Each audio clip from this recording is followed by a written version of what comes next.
olhar hoje para o texto de 1 Coríntios 13, Hino ao Amor. E como título para a mensagem, coloquei lá, o amor não é cego. Fiz o contrário, né, que a gente ouve, o amor é cego, o amor... Muitas vezes as pessoas não enxergam o que está acontecendo, mas eu creio que isso não é verdade. O amor não é cego. O amor, ele vê, ele fala e ele age. O que se pode falar mais sobre o amor do que esse texto que é chamado Hino ao Amor? Eu queria repetir alguns versículos aqui, algumas partes. Querem abrir a Bíblia de vocês, acompanhar, quem estiver ali com a Bíblia em mãos? A gente vai olhar para alguns versículos hoje aqui do texto. 1 Coríntios capítulo 13. Eu quero repetir agora as palavras do verso 4 até o 8. E preste atenção, olha só se tem algo a mais para se falar do que esse texto aqui fala sobre o amor. Verso 4. O amor é paciente, é bondoso. O amor não arde em ciúmes, não se envaidece, não é orgulhoso. Paciência, bondade, ciúmes, aqui não, o problema não é ter ciúmes, o problema é arder em ciúmes, né? Um ciúme excessivo, que faz mal. Envaidecer é ser vaidoso. O amor não é orgulhoso. O amor não se conduz de forma inconveniente. Vocês já se sentiram assim quando alguém fez você se passar vergonha? A pessoa foi inconveniente com você. Isso não é uma atitude de amor. O amor não se irrita, não se ressente do mal. Ficar ressentindo, sentindo sempre de novo aquela sensação ruim que alguém fez você passar. O amor não se alegra com a injustiça, mas se alegra com a verdade. Não tem como ficar alegre quando uma injustiça acontece. O amor tudo sofre, tudo crê, tudo espera, tudo suporta. O amor jamais acaba. O que falar mais do que isso? Como se vive hoje, a gente vê muitas pessoas falando. A gente vê vídeos, o dia inteiro, vídeos por todos os lados, muita gente falando. Talvez seja muito mais fácil falar do que dizer, talvez não. Isso é verdade, né? É muito mais fácil falar do que dizer. E em relação ao amor, mais do que isso aqui foi dito pelo apóstolo em 1 Coríntios, talvez nada mais precise ser dito, mas seja cada vez mais necessário mostrar o amor. Não falar, mas fazer. Paulo escreve para uma igreja em que ele participa da sua estruturação. Paulo visitou Corinto e fundou uma congregação ali numa das suas viagens missionárias. Houveram muitos convertidos do paganismo. Se a gente olha para a questão lá dos deuses, do panteão grego, havia muitos altares, muitos cultos a todo tipo de deuses e figuras, enfim, naquela época. E o apóstolo Paulo vai lá e mostra, inclusive tem a história lá quando ele passa por Atenas e tem um altar ao Deus desconhecido. Que eu entendo assim, quando eu li uma vez comentários falando que eles tinham tanto receio de esquecer, às vezes, um Deus que faziam um altar lá para um que talvez estivesse sendo esquecido. E o apóstolo Paulo aproveitou a deixa e disse, pois o que vocês estão esquecendo é justamente aquele que eu prego, que vocês não conhecem, que é o Senhor Jesus. As cartas do Novo Testamento são assim, mostram essa vida da igreja, de como as igrejas foram fundadas, de como a mensagem chegou depois por cartas a esse povo que estava crescendo na fé, que era imaturo, que tinha dificuldades, que sofria, mas que é apoiado, que recebe suporte ali pela palavra dos apóstolos.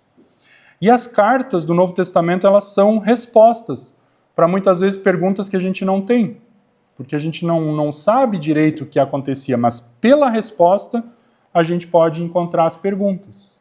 Por isso a gente estuda e o que ele quer dizer, por que o Paulo escreveu isso? Porque tem um motivo, o que estava acontecendo.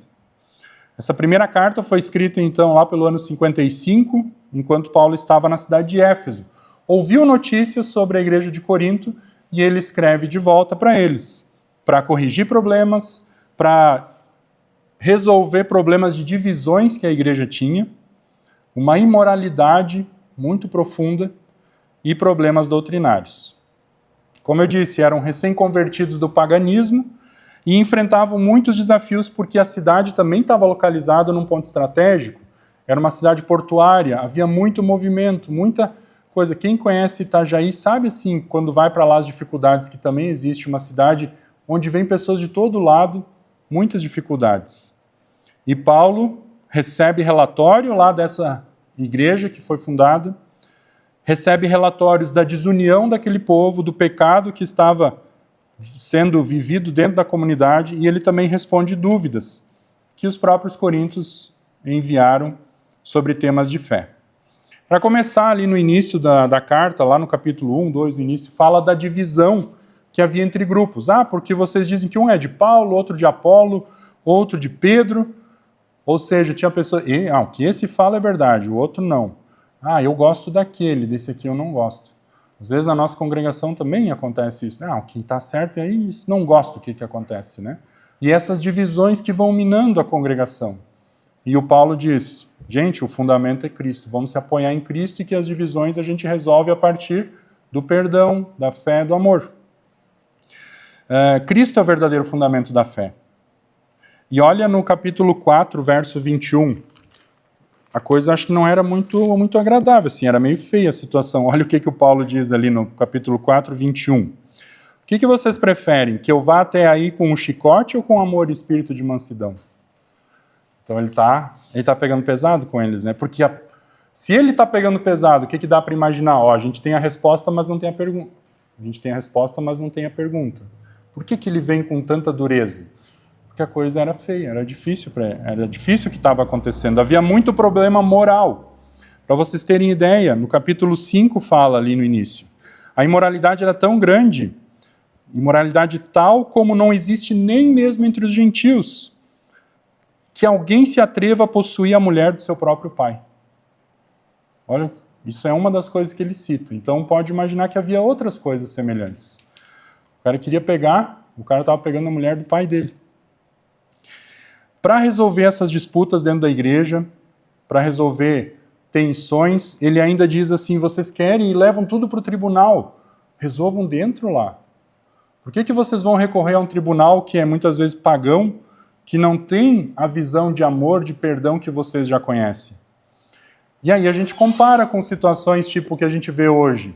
Às vezes famílias também que disputam lá situações de herança, sei lá, não vamos entrar em detalhes, mas às vezes não conseguem resolver e vão lá, contrata advogado, vai para o tribunal, porque não conseguiram resolver entre eles. E o Paulo diz, gente, entre vocês não pode ser assim. Vocês têm capacidade de olhar para o que Jesus fez, Jesus prega arrependimento. Então, se vocês estão recorrendo a tribunais, vocês não estão olhando para dentro, não estão reconhecendo o erro, não estão perdoando, não estão buscando reconciliação. Depois ele fala sobre casamento, vida cristã, o uso da liberdade cristã, que a liberdade que você tem, ela traz um efeito para outras pessoas. Uma situação rápida assim lá, um dia eu estava lá em Pomerode, festa pomerana, agora eu lembrei disso porque tinha recentemente. Fui lá comprar um sorvete para o Matias e eu estava com um chopp na mão, né? E aí a Sandra, que era da igreja lá, vendeu para a gente, estava trabalhando na banquinha, e depois a Sandra me contou que quando eu saí da frente lá da banquinha, a mulher perguntou, quem que era? Um pastor. Hã? O pastor? Com chopp na mão, né? Às vezes a gente não percebe as coisas. Eu dificilmente vou deixar de tomar chopp, né? Também não vou me embebedar, mas a gente não vai, às vezes, causar um efeito para a fé da pessoa. Eu não tinha esse conhecimento, né? Às vezes a gente não sabe realmente o que as nossas atitudes estão causando de reação. Mas se a gente sabe que a nossa atitude pode ser um problema para a fé de alguém, vale a pena rever. E no meio disso tudo, falar sobre dons espirituais, dons da profecia, a questão da ressurreição, que é central para a fé cristã no capítulo 15, o Paulo coloca a importância do amor. Paulo enfatiza que a igreja que estava marcada por divisões, por disputas e arrogância, e que no meio disso ainda disputava pelos melhores dons e com a questão da vaidade e da arrogância, estava se perdendo e buscando a visão para si e não do reino em Jesus. Eles estão dizendo, vocês, tudo que vocês estão fazendo aqui, sem amor, é vazio e inútil. Então por isso eu coloquei ali corpo, a corpo que é a igreja, e os dons é o que a gente faz. Podemos até usar isso como exemplo próprio aqui. O nosso corpo é formado de vários órgãos, de vários membros. Isso é o que nós somos, é o que Deus nos deu. É a nossa formação. Agora, dons é aquilo que esse corpo vai fazer, como ele se movimenta, como ele se comunica. E aí o Paulo está dizendo, como igreja, a igreja é os cristãos resgatados por Jesus, salvos por ele. E o que a igreja faz? Se essa igreja, no momento de se movimentar, não tem amor no meio disso aí, é inútil, é vazio, é sem sentido. Por que isso? Porque o amor é a essência do caráter de Deus. Deus é amor. 1 João 4,8. É o que une a igreja. O amor acaba com a disputa, o amor evita o orgulho e rivalidade. O amor dá sentido às nossas ações. Como ele diz ali mesmo, o maior sacrifício não vale nada sem amor. Eu poderia entregar meu corpo para ser queimado, ele escreve ali, mas sem amor isso não faria sentido nenhum. O amor é eterno. Muito do que nós vivemos aqui é temporário, mas o amor permanecerá para sempre.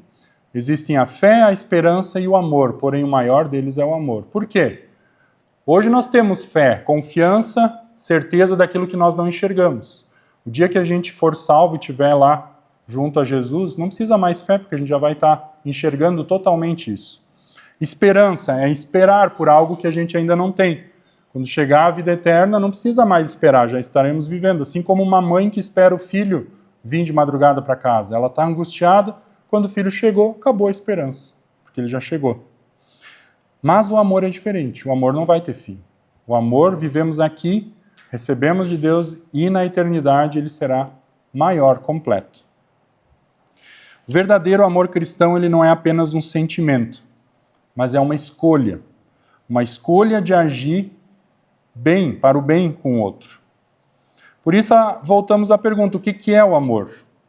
O amor é estrategicamente colocado no centro daquilo que nós somos, daquilo que nós fazemos. Em Corinto, a igreja agia como se não tivesse a necessidade uns dos outros, pela divisão, pela imoralidade, pela falta de amor. Então, destruindo assim a unidade do corpo, a unidade daquilo que eles eram. E, sendo aquilo que Deus nos dá, o corpo, o que nós somos, também vai comprometer aquilo que nós fazemos. Uma pessoa doente, uma pessoa desregulada metabolicamente, não vai conseguir exercer aquilo que se espera do corpo. Né? Essa semana a gente já falou com algumas pessoas, né? Quando os hormônios não funcionam bem, o corpo não vai funcionar. Né? Hoje, eu falei com a Cecília antes também, né? A tua cunhada, Cecília, que tirou a vesícula, né? Tirou a vesícula, aí ela se deu conta que isso fazia falta, né? Percebeu a desregulação que aconteceu. Agora pense em a gente como igreja, como cristão, quando o nosso corpo é comprometido, aquilo que a gente faz também é comprometido. Então a igreja ela sempre volta para as bases, o que nos forma, o que nos sustenta, onde a igreja é formada. E aí a gente passou um ano inteiro aqui em reforma de templo, né? Mas se a gente ao mesmo tempo não pensasse que essa reforma aqui também fala dessa reforma aqui, não ia adiantar nada. Nós reformamos o templo para que a igreja se mantenha viva, que as pessoas venham aqui num ambiente legal, confortável, também ouvir, serem instruídas e poderem viver isso daqui para fora, não só aqui dentro. Temos um corpo que se movimenta. E o apóstolo Paulo diz que movimentar-se sem amor não faz sentido e no final não adianta nada. Agora olhem como o apóstolo Paulo coloca as situações. Ele primeiro diz o que o amor não é. 3 vezes ele fala lá no início, o amor, se não tiver amor, é como o som de um sino que bate e reverbera. Mas é bonito ouvir um sino, vocês nunca ouviram meio-dia lá assim bater o sino, é bonito, né? De longe, mas fica do lado do sino. O pai tocava o sino quando falecia alguém, subia lá na torre e batia. Ele voltava meio zonzo lá de cima, né? Então, como é que são as palavras de alguém que não tem amor? Não são palavras bonitas, são palavras que doem no ouvido. São palavras sem uma nota que faz a gente entender a melodia. O que mais ele fala? Se não tiver amor, eu não sou nada. Se eu não tiver amor, os sacrifícios que hoje eu estou fazendo de nada me adiantarão. Que sacrifícios a gente faz como pessoa, como pai de família, mãe de família? Tanta coisa, a gente se mata. Trabalhar, levar para a escola, educar, fornecer o que é necessário, buscar diversão, alegria, lazer. Tanto sacrifício. Se não tem amor, isso não vale nada. Qual a função disso tudo? Para que levantar, trabalhar, deitar, acordar, crescer e morrer? Sem amor, isso não adianta nada. E aí ele mostra o que o amor é. Paciente, calma, né? Ser bondoso, não arder em ciúmes, não se envaidecer. Ainda continua com negativas, né? Porque às vezes é difícil falar até o que é para fazer. Falando o que não é para fazer, dá para compreender. Não se conduz de forma inconveniente. Se vocês deixar alguém envergonhado pela forma de falar ou apresentar ela, não agiu com amor. Não se alegrar com a injustiça, mas com a verdade. O amor tudo sofre, tudo crê, tudo espera, tudo suporta. Uma vez eu li um comentário desse texto e alguém disse assim, toda vez que em 1 Coríntios tem a palavra amor, troca ela por Jesus. Olha só como é que fica. Deixa eu ver aqui. Vamos lá no Coríntios 13. Ainda que eu fale a língua dos homens e dos anjos, se eu não tiver Jesus, serei como bronze que soa, que dói o ouvido. Ainda que eu saiba profetizar, tenho os melhores conhecimentos e mistérios, ainda que eu tenha tamanha fé de transportar montes, se eu não tiver Jesus, eu nada serei. Ainda que eu distribua meus bens, me sacrifique completamente, se não tiver Jesus, isso nada me adiantará. Jesus é paciente e bondoso. Jesus não arde em ciúmes, não é orgulhoso. Jesus não se alegra com a injustiça. Paulo expôs aqui o que não era amor em Corinto. O que não é amor hoje? A gente olha para a carta lá, olha lá para o que foi falado para eles, para trazer para nós. Onde o egoísmo está destruindo o corpo e desvirtuando o que a gente faz? Pense um pouquinho, onde é que não tem amor nas coisas que a gente vive todo dia? O individualismo, quem sabe? Eu coloquei uma lista de coisas aqui, mas pensem junto comigo. Ignorar as pessoas, tratá-las mal, deixá-las de uma forma inconveniente. E esse aqui eu acho que é um ponto bem forte aqui, sacrifício sem objetivo.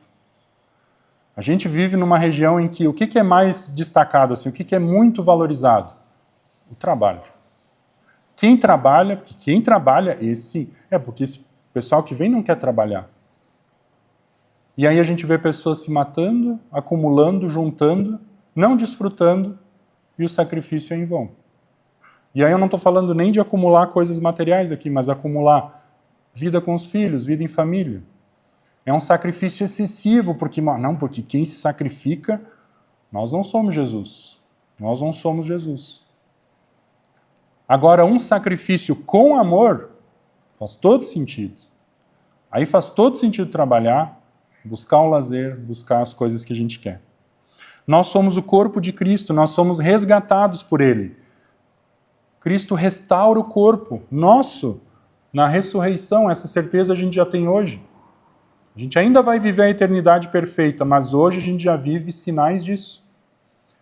E Jesus restaura pelo amor aquilo que a gente faz. O amor não é cego. Jesus vê, Ele fala, Ele age.